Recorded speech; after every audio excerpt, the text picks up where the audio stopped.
Good morning, New Canaan High School. I'm Luke Rambuya coming to you live from the NCTV studio. It's Friday, February 1st and a day E. And I'm Harvey Duvlog. Today we talk about how to prevent sickness, the drama festival, your Super Bowl predictions, and much more. But first, please rise for the Pledge of Allegiance. I pledge allegiance to the flag of the United States of America and to the republic for which it stands, one nation, under God, indivisible, with liberty and justice for all. Harvey, you know what I love? Waking up to weather in the single digits. Well, you know what, Luke? It's just like home for me, so I kind of like it. Well, I'm sick of it, and I know that a lot of you have been out sick because of it. So Andrew Gawa spoke to nurse Miss Davies to find out more on how you can stay healthy. I think the single most important thing that any of us can do is wash hands. That is hugely, hugely important. Secondly, good health habits, getting a good night's sleep, staying well hydrated, and eating properly, something that New Canaan High School students are not always good at. Thank you, Miss Davies, and remember everyone, wash your hands so none of us get sick. And now in a few weeks, NCTV will have our annual teacher broadcast. Voting has closed and we know which teachers won, but we're not telling you. Stay tuned with our weekly broadcast to find out who won. You won't want to miss it. And a reminder to all juniors that junior meetings are coming up. It's important to make sure to check your email for any messages from your counselor and to fill out the required forms in Naviance. All you have to do is log into Naviance and then go to the top right and click About Me. Then click My Surveys, then Surveys Not Completed. And finally, fill out the form titled Game Plan. Make sure you do this before your meeting, and if you have any questions, make sure to talk to your counselor. The 29th Annual Drama Festival took place last weekend.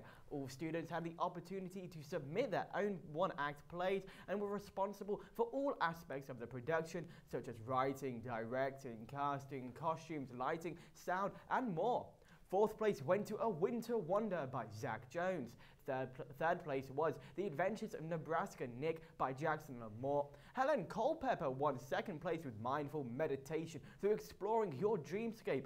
And the winner was Fiona Stevens with Iridescent. We caught up with Fiona to find out what her favorite part of the whole process was. Seeing the final product of Drama Fest is definitely a really interesting experience because after putting so much work into it with yourself and with your actors, it's really fun to see the final finished product. Congratulations to all the winners, cast and crew. NCTV was there and it will be airing on Channel 78 next week. Also, if you'd like to purchase a copy of the show, email us at nctv78@gmail.com or stop by room 119 to place your order. Now we move on to one of the more memorable nights of the year, A Night to Shine. The prom designed to give everyone their special night is Friday, February 8th from 6 to 9 and is celebrating its 5th anniversary. Guests will have the option to enjoy the VIP treatment with hairstyling, makeup, and even a quick shoe shine. Also, you can take a ride in the limo, walk the red carpet while the paparazzi takes your picture, enjoy a delicious dinner with friends, and dance the night away with a guest DJ. At the end of the night, there will be a special message from Tim Tebow himself and the highlight of the night, the crowning ceremony. This special night, funded by the Tim Tebow Foundation, is surely one to remember. And if you have any questions, please email Grace Farms Executive Director, Julia Hughes at julia@gracefarmscommunity.info. Luke, the Super Bowl is this Sunday and everyone is talking about the big game between the New England Patriots and the Los Angeles Rams, but I want to know about the New Canaan Rams. So for more information on all the sports news, let's turn on over to Ian Nicholas. Ian, how's it going? Luke and Harvey, NCHS, this week has been a great one for our sports teams, and yes, there is that big game on Sunday. I'm here to update you on our Rams and tell you who will win Super Bowl 53. I'm Ian Nicholas and this is your Rams Sports Report.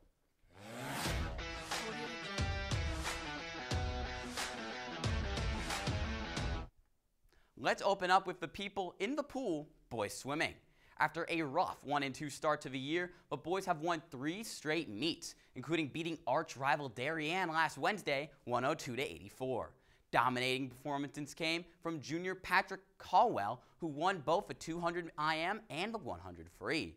Senior Richard Ettinger, who finished second in the 100 fly and fourth in the 200 free. Captain Jack Ritz, who won the 200 and 500 free, and Michael Cotlier winning the 50 free in 100 breast. The diving team also came in clutch as they swept Darien's divers, going 1-2-3 in the diving portion. Not to forget that this terrific performance against the Blue Wave got the guys the honor of Rudin Report Team of the Week. Congrats to you all. The Rams got a bit of a break after Wednesday's meet was canceled due to weather, but they look to keep their win streak going today on the road against West Hill. Good luck, guys. Now, let's move over to girls hockey. The girls on the ice have been buzzing. After their perfect 3-0 record last week, they were right back at it on Saturday versus arch rival Darien, where they came home with their first tie on the season, score 1-1 in overtime.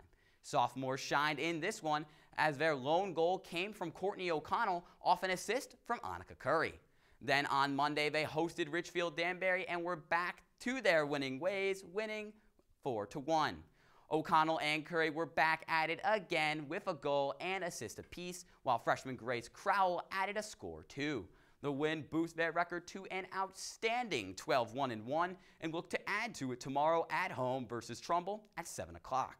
Make sure to get out there and support the girls during their terrific run. Next, on to track. Last Saturday, the girls competed in the FCAC Eastern Divisional Championships in Wilton.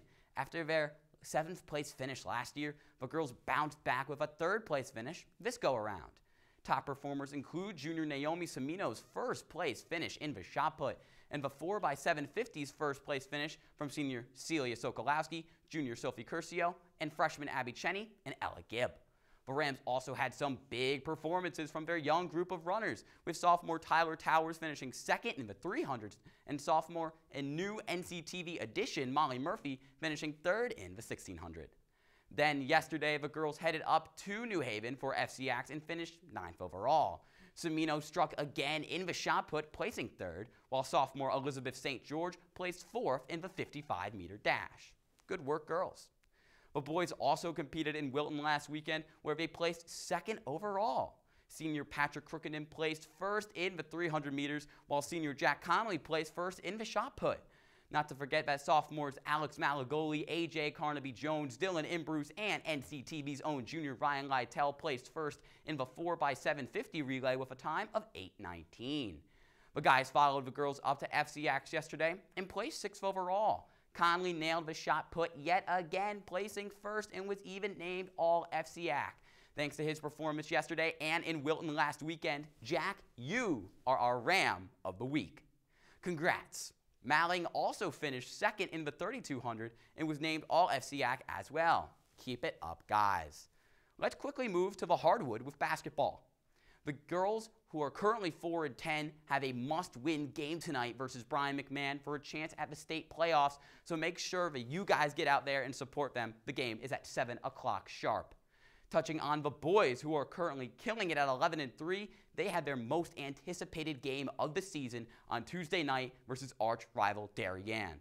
NCTV will be there broadcasting it, and I will be commentating, so I'm expecting a loaded bomb squad ready to yell their guts out for the boys. The game Tuesday is also at 7. Now, before I leave you, I cannot forget to touch upon the biggest sporting event the US of A has to offer, that being Squash Nationals. No, seriously, shout out to my NC Squash boys currently at Trinity College up in Hartford, competing for the title of Best High School Squash Team in the nation. Best luck, guys. Now, on to that other game this weekend, the Super Bowl. Naturally, as a sports reporter, it's my duty to give you my prediction for Super Bowl 53. Tom Brady and the New England Patriots are back in the big game for the 4th time in 5 years. Meanwhile, the Rams return for their first time since 2001. The Rams will look for revenge, but I believe that Tom Brady and the Pats will win their 6th Super Bowl since the year 2000 and will top Todd Gurley and the Rams with a score of 28-24. But enough about what I think. Let's get a real football player's opinion on the big game. Quentin, who do you have winning Sunday? Thank you, Ian. And you don't have to play football to realize I think every single person in the country who's not a Patriots fan is cheering for the Rams. So top of the morning, NCHS, I'm Quentin O'Connell, and I'm pleased to be back here again doing the weather. Due to my recent goofy weather scripts, this one is required to be a bit more traditional. In a weekend that will be filled with football, the weather will be a lot less eventful. In the past 5 days, we've felt the hardships of the winter cold during this Arctic freeze. Fortunately, these temperatures will increase in the coming days, so let's take a look. For today, it is the chilliest day of the weekend. Good news though, it will be sunny skies throughout with a few afternoon clouds. The high of the day will only be in the mid-20s and the low nearly reaching single digits. Saturday, however, will warm up a bit. There will be scattered clouds across the day and temperatures will see a high around freezing and a low in the 20s. Solid. And finally, Super Bowl Sunday. We're in for some luck as the temperatures for the day are the warmest of the weekend. There will be a high in the 40s and a low just above freezing. This weather will be ideal to get outside and throw the pigskin before the big game. And don't forget, Sunday is also National Carrot Day. So when eating your wings, give it a little extra love to our little orange friends. Harvey and Luke, this weather pattern continues into next week as temperatures will reach the 50s. So NCHS, look out for that. Happy weekend, guys. Enjoy it. Over to you two at the desk. Thanks, Quentin. Now, before we go, we would like to wish a very happy birthday to Lauren Lennart, Kevin Lee, Jack O'Hare, and Patrick Tomzak. If you have any announcements, please email us at nctv78@gmail.com a week before the next broadcast. This has been Harvey Duplock. And I'm Luke Rambuya. Heads up to all juniors, movie night this Friday has been canceled until a later date. We'll leave you now with Alex Kurz and Ashley Wolpers, who went around the school and asked for your Super Bowl predictions. Have a great weekend, NCHS, and enjoy the big game. Hey guys, it's Ashley and Alex here. With the Super Bowl coming up in only 2 days, we decided to hit the streets to find out what your guys' opinions were on the big game. Who do you think's gonna win the Super Bowl? Patriots. Patriots. I want the Rams to win it. The Los Angeles Rams. I like the Patriots. The Rams will be winning the Super Bowl. Who do you think's going to win MVP? Todd Gurley. Tom Brady. Todd Gurley all day. What do you guys think the final score of the Super Bowl is gonna be? The Rams are going to win 36-30. In the 47-28. Patriots by 1,000. I just hope both teams have fun. What do you think about the pass interference call? I don't see how you miss a call that big. Worst call in NFL history. The ref should be fired. That kid should be kicked out of the league. Definitely a blown call. In the end, the Saints had the chance to win the game and they blew it. So I thought it was a bad call, but I hate the Saints, so let's go. Wow, I can't believe, despite the fact that we live right in the middle of New England, that we have so many Rams fans. Well, I'm not surprised. Regardless, I can't wait to see who wins on Sunday.